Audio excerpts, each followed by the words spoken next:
SSLC के बाद क्या?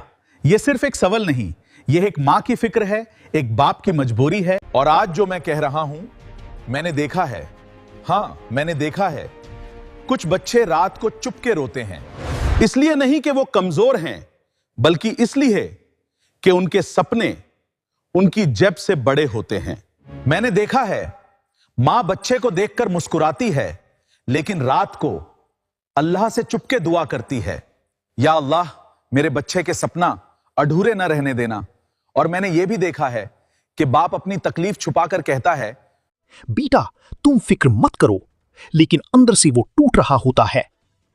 एक लड़का था, एसएसएलसी पास किया, अच्छी मार्क्स लाए, सपना था आगे पढ़ने का, लेकिन घर में पैसे नहीं थे। बाप ने धीरे से कहा, बेटा तुम काम करोगे तो घर संभालेगा। उस रात उस लड़की ने नींद नहीं की। उसने सिर्फ ये सोचा, एसएसएलसी के बाद क्या? उसकी आंखों में आंसू थे, लेकिन दिल में एक आग भी थी। उसने फैसला किया, ना अपने माँ बाप को छोड़ेगा, ना अपने सपनों को। दिन में काम, रात में पढ़ाई। कभी पेट आधा भरा, कभी नींद अधूरी रही, लेकिन उसने कभी शिकवा नहीं किया। फिर उसने सुना कि कुछ लोग मदद करते हैं, फाउंडेशंस, ट्रस्ट्स, स्कॉलरशिप्स। वो गया।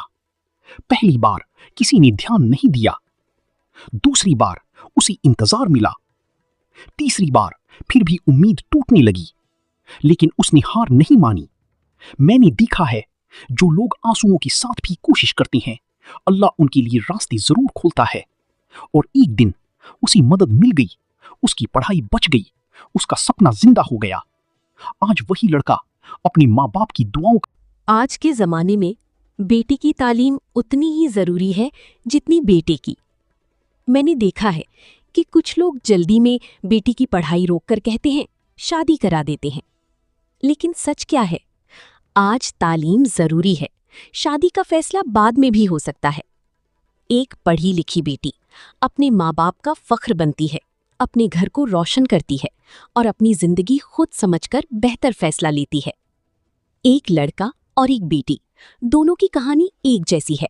दोनों ने एसएसएलसी पास किया, सपने देखे, लेकिन दोनों के सामने एक ही सवाल था, एसएसएलसी के बाद क्या?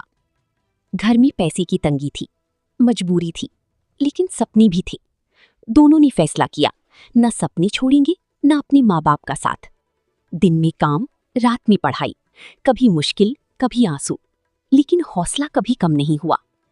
फिर उन्होंने सुना कि कुछ फाउंडेशंस और ट्रस्ट्स स्टूडेंट्स की मदद करते हैं। वो गए। पहली बार कोई जवाब नहीं, दूसरी बार इंतजार, तीसरी बार उम्मीद कम, लेकिन वो रुकी नहीं। मैंने देखा है, जो लोग बार बार कोशिश करते हैं, आखिर उनके लिए दरवाजे खुल जाते हैं।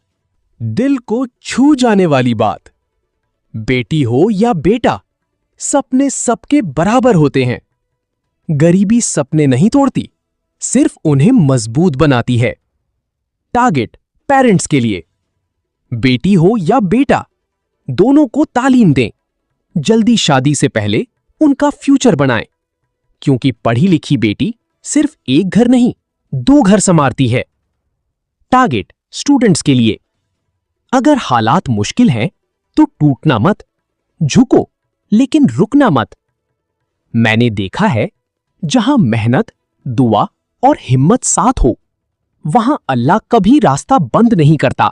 यह कहानी हर उस बेटी और बेटे के लिए है जो सपने देखते हैं और उन्हें पूरा करने की हिम्मत रखते हैं।